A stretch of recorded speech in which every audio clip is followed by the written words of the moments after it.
Hello students, I am Dr. Kulvinder Singh. Today talking about the length measurement. In this lecture, we'll cover the following topics, namely, first of all, what is length?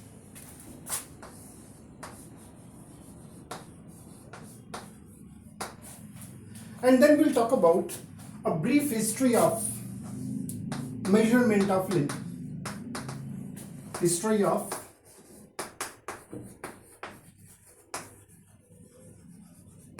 measurement of length.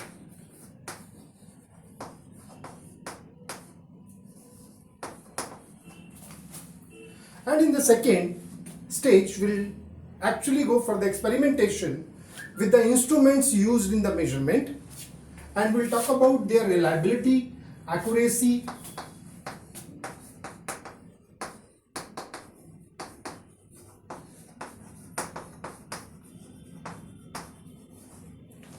and we'll also talk about some of the new techniques which nowadays are in use for the measurement of length.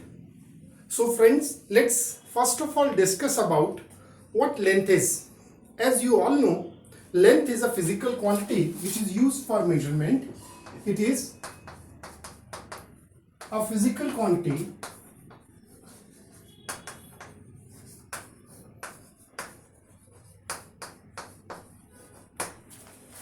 as we all know that there are two types of the physical quantities. One is called fundamental and other they are the derived quantities.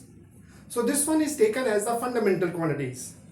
So length is a parameter which is associated to a body. For example, I have a scale which is starting from this point A and is ending at the point B. If anybody is asking me what is the length of this body, obviously I would like to find out what is the separation between the 2 points, that is between A and B. This term length sometimes is used for the breadth also, for the height also, right? Or even for some distance. Say for example, a man moves from location A to the location B in some time. Then what is the distance traveled by the man? Again is measured in terms of the length, that is between the point A and B. Length mathematically is expressed as the quantity length, a number and a unit. N stands for a numeric value and U is the unit in which the length is measured. In prehistoric time, there was no proper unit of measurement of length. Man used to measure the length in the multiple of his body part like cubit, which is the elbow to the tip of the middle finger. Foot length, which is the length of the foot. Pace, which is the step distance taken by the man at that time. And there was span, which is the distance from thumb to the tip of the little finger. In medieval time, humans started using standardized unit of length. For example, in medieval India, they used angula, hasta, gaj, yojna as a unit of length. In Europe, they used inch, foot, yard, mile, furlong as a unit of length.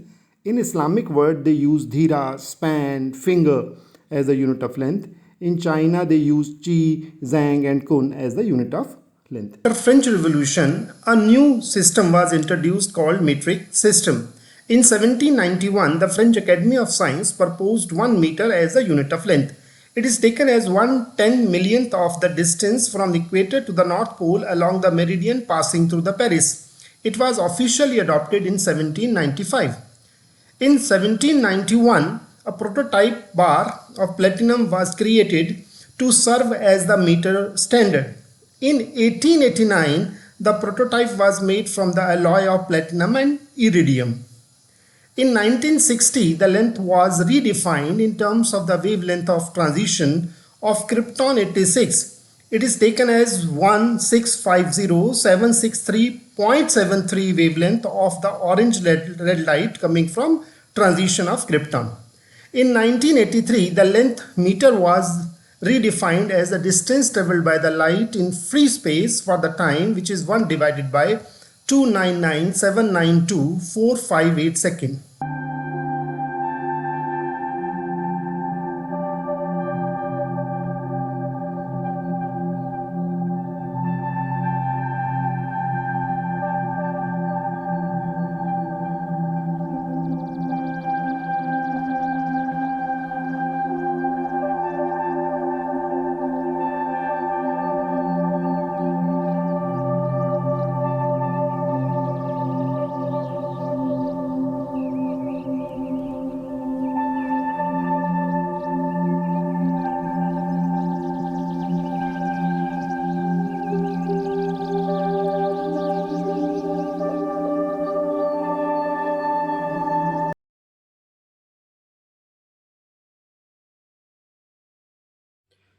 Let us now learn how to use a normal scale for the measurement of length. This is a scale which is a foot long scale, and you can notice two important things. One, there are two scales in it. One is the upper one, and here it is written as millimeter. And there is a lower one which is in inches. If you look at the total length, you will notice that when you reach at the other end, you will find that there is a mark 30 centimeter on the centimeter scale, and this is 12 inch. So we can notice that there are two scales in it. In fact, one is in centimeter and other is in inches. The other thing which is important to notice is the least count of this scale. Look at this.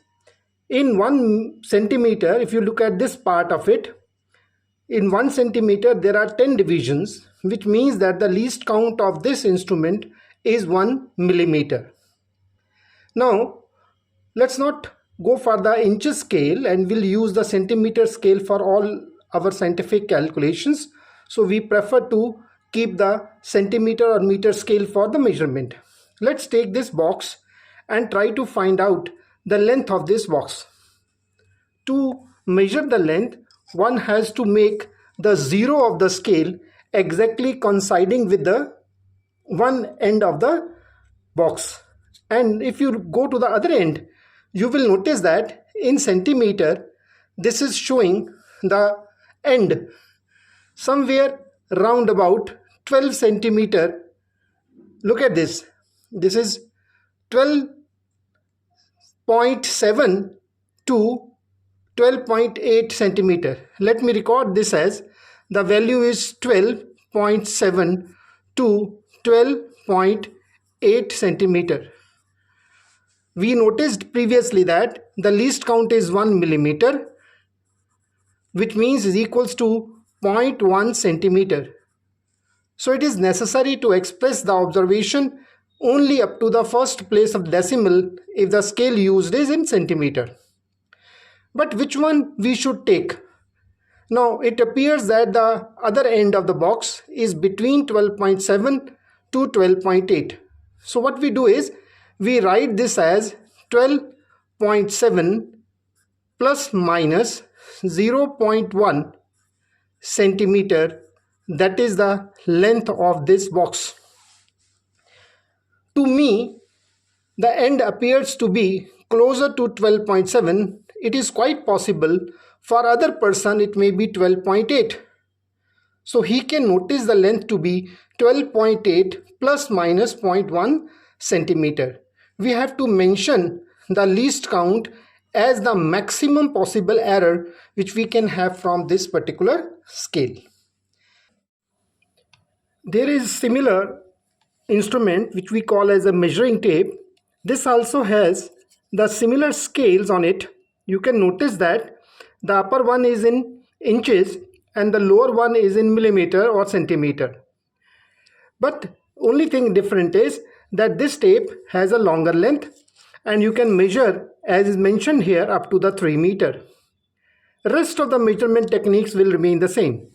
Let us use the same box and try to find out the length of the box using the measuring tape. The measuring tape has one advantage, that there is a stopper kind of a hook here which can fit to the starting end of it.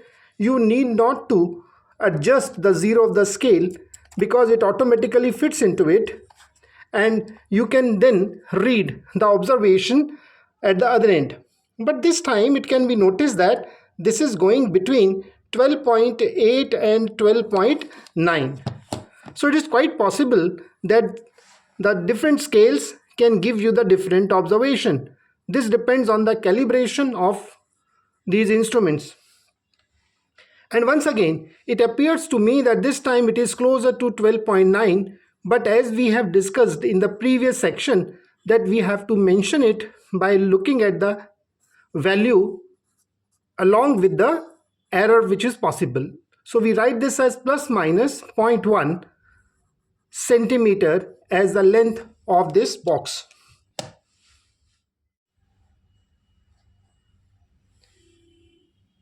Let us now learn about another instrument, that is the Vernier caliper. First of all, let's see the various parts of the Vernier caliper. One can easily notice that there are two scales once again on the main scale. This one is called the main scale. This is the main scale. And again, you see that there is a centimeter as well as an inches scale on the main part. Once again, we are using the centimeter scale for it. And when you come to this side, you will notice that in this case we have two vernier scales also. One is on this lower part and other is on the upper part. This is for the inch scale and this is for the normal centimeter scale. And let's learn also the part of it. There are two jaws. You can notice that these are the two jaws. This is for the outer diameter, as these inner sides are parallel, and this one, these two, they are for the inner diameter and their outer sides are plane. And if you come to this side, you will also notice that there is a strip. This is normally called the depth strip. When you change the position of it by pressing this particular lever, you can make it to move, and once you move it, you can notice that this depth strip is changing its length. How can we use it? For this, let's take a sample that this is the cap of a pen and I'm interested to find out its outer diameter. What one has to do, one has to open this by using this lever. You press it a bit and mechanically it becomes loose and you can easily move it. You get the grip of it, but ensure it that the grip should not be too tight and should not be too loose. Look, this is easily been fixed in these outer jaws, and once it is done, you can read the value from the vernier caliper to find out its outer diameter. Similarly, if you want to notice its inner diameter, you first of all grip it in this manner using the inner diameter jaws, which is on the upper side of it. And similarly, if you are interested to know the length or depth of this cap, you can use this strip, that is a depth strip. Open it up a bit more and put your cap in it and slowly try to press it so that you can touch the end of the vernier caliper, right? So that this end will meet with the end of the cap, and once it is done, this now will read the depth of the cap. This is how we can use it. Now let's see that what is the least count of this vernier caliper. For this you have to bring it close to the end of it, and you can notice that there are 10 divisions on the vernier scale, and they are perfectly matching with the 9 divisions on the main scale, and each division on the main scale is of 1 millimeter. So if I notice that the least count of main scale, and I'm using once again the centimeter scale, this is equal to 1 millimeter. When I say that 10 of the vernier scale divisions, I'm using VSD to indicate that these are vernier scale division that matches with 9 main scale division, it will mean that 10 vernier scale division are equal to 9 millimeter, which means one vernier scale division is equal to zero point 0.9 millimeter. Once we calculate this vernier scale division, the least count is calculated. This is now the least count of the vernier scale. Least count of vernier scale. Then that is equal to 1 main scale division minus 1 vernier scale division, which means equals to 1 minus 0.9 millimeter, and that comes out to be 0.1 millimeter, or one can say this is equals to 0.01 centimeter. This is the first information which one has to record from the scale, that is a vernier scale. The second thing is to find out its zero error.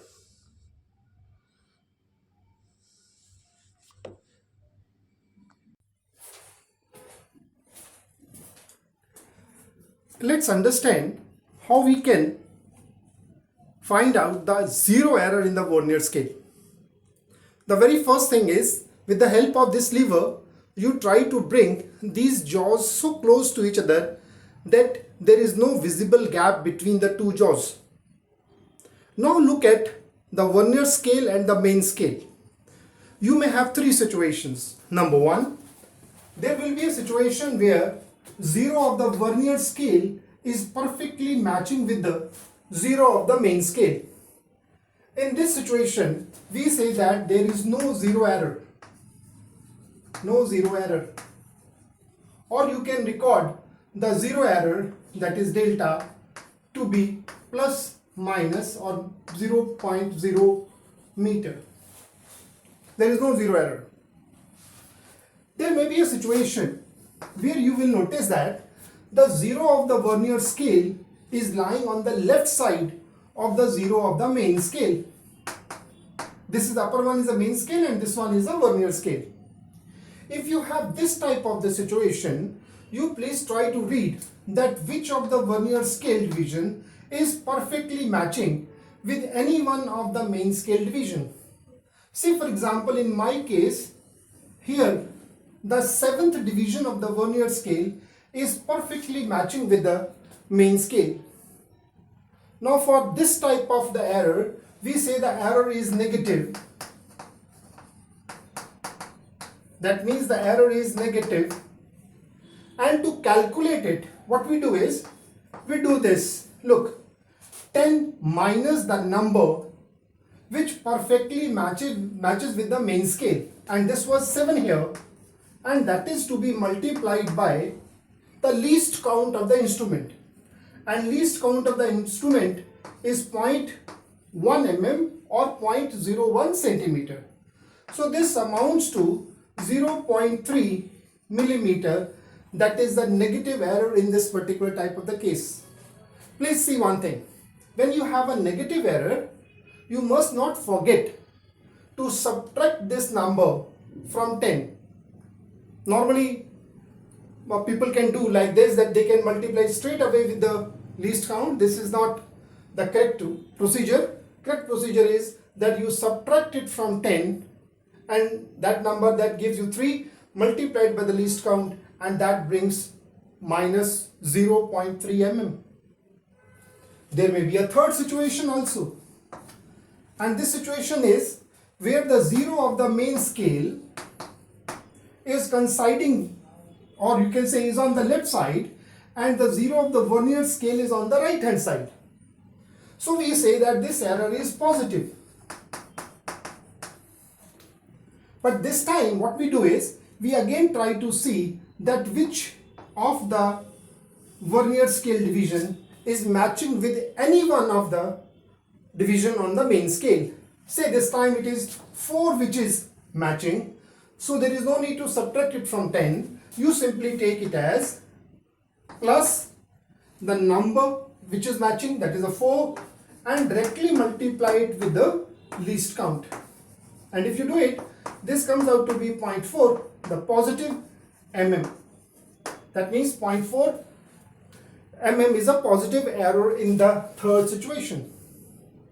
Now, it's very interesting to note down, when the error is negative, this has to be added. But when error is positive, this has to be subtracted, right? In fact, what we have to do is, we have to do this.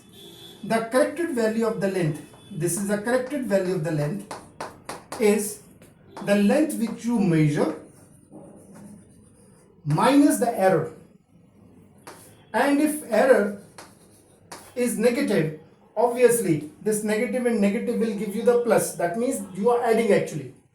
But when error is positive, because of this negative sign, this comes out to be a subtraction. So in quick nutshell, two things. If you have Vernier scale on the left hand side, the error is negative.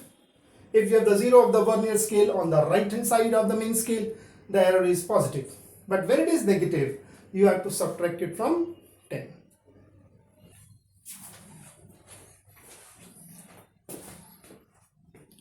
So let's make some observation. I have the cap of a pen in my hand. I am interested to note down its outer diameter, inner diameter, as well as its depth.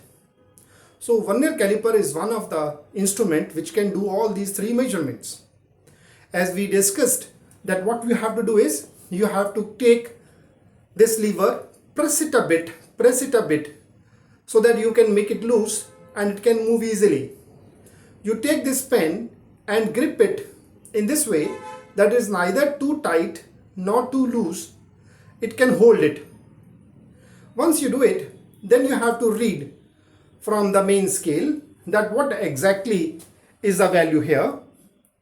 And if we write the values we have, and we can notice that my value which comes out to be is between 1.9, that means 1.9 to 2 centimeter.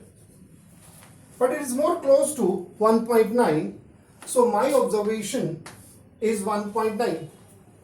But this is only what we have done. We have done it from the main scale. Now we can see that which division is matching here. This is what we can read, and what I read from it is this, that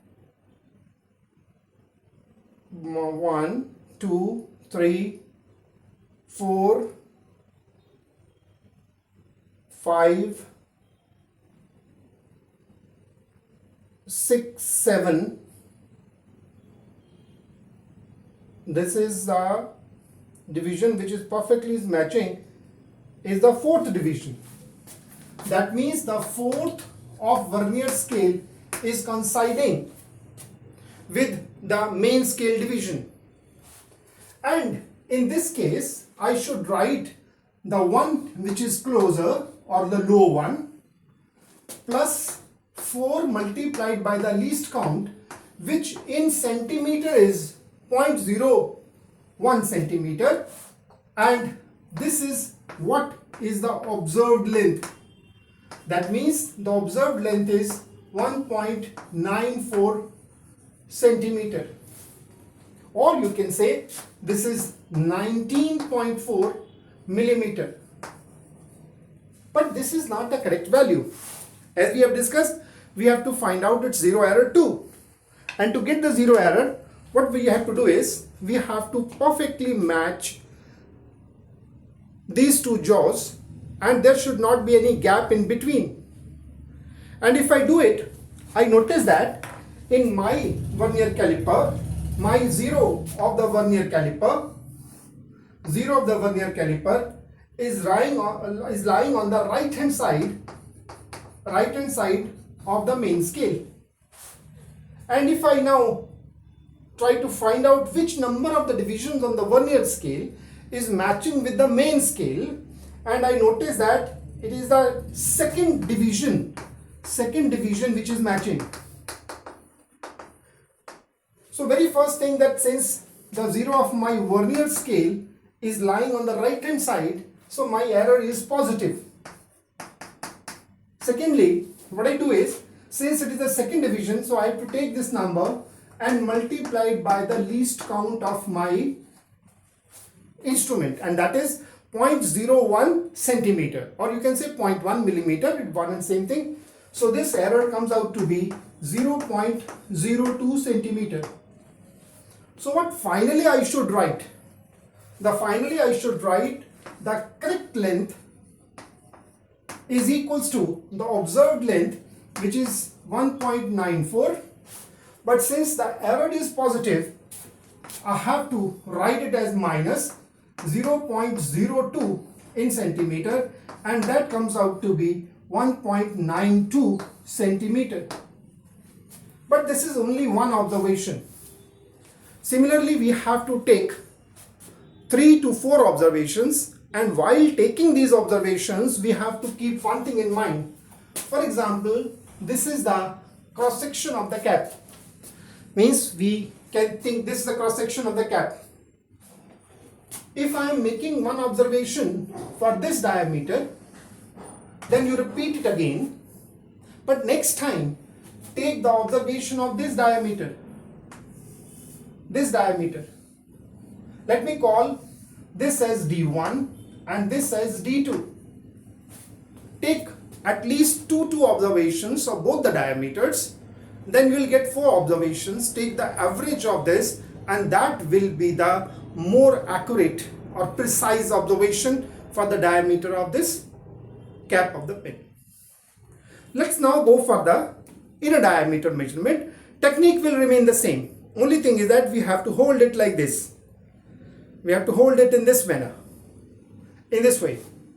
And you read once again where the zero of the vernier scale is lying. Note down the 2 divisions of the main scale and note down the lower one or lesser one, and again find out that which of the vernier scale is matching with the main scale. The procedure will remain the same. Similarly, again 4 observations are to be taken for the inner diameter also. Take this, 2 or both, and then go for the average of it, right? And similarly, you have to go for the depth measurement. We have to first of all extend it a bit, put a cap and try to bring it closer so that this cap will fit the end of the vernier caliper, right? Just fit the end of the caliper. And again make the observations as we have discussed for the outer diameter measurement. I hope by now you are able to make out that how we can record the observation with the help of the vernier caliper. This is a manual vernier caliper where you have to make the adjustment, the motion of the jaws mechanically.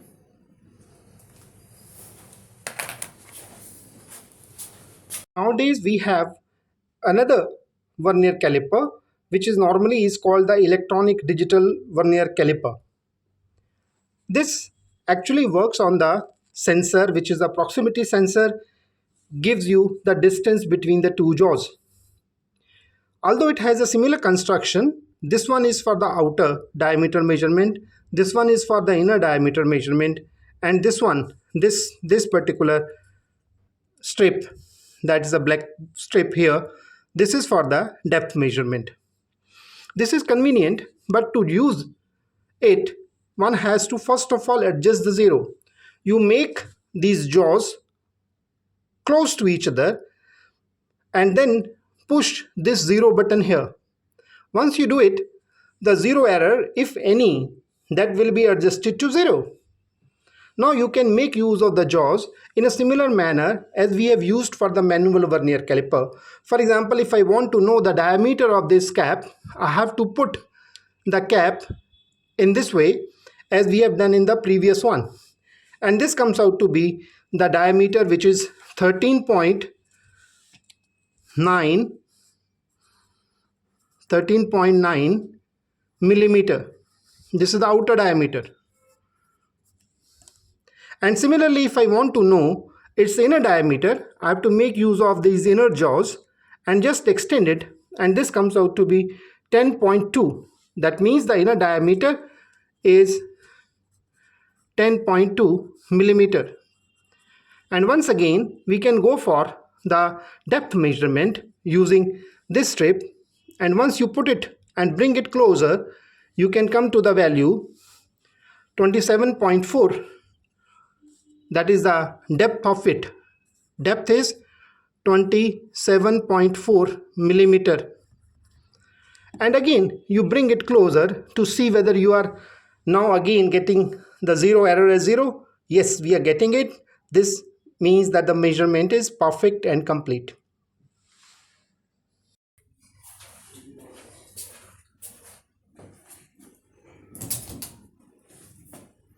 Hello students, in this first part of the series, we have gone through the definition of length, a brief history of length measurement, and the various instruments used in the measurement.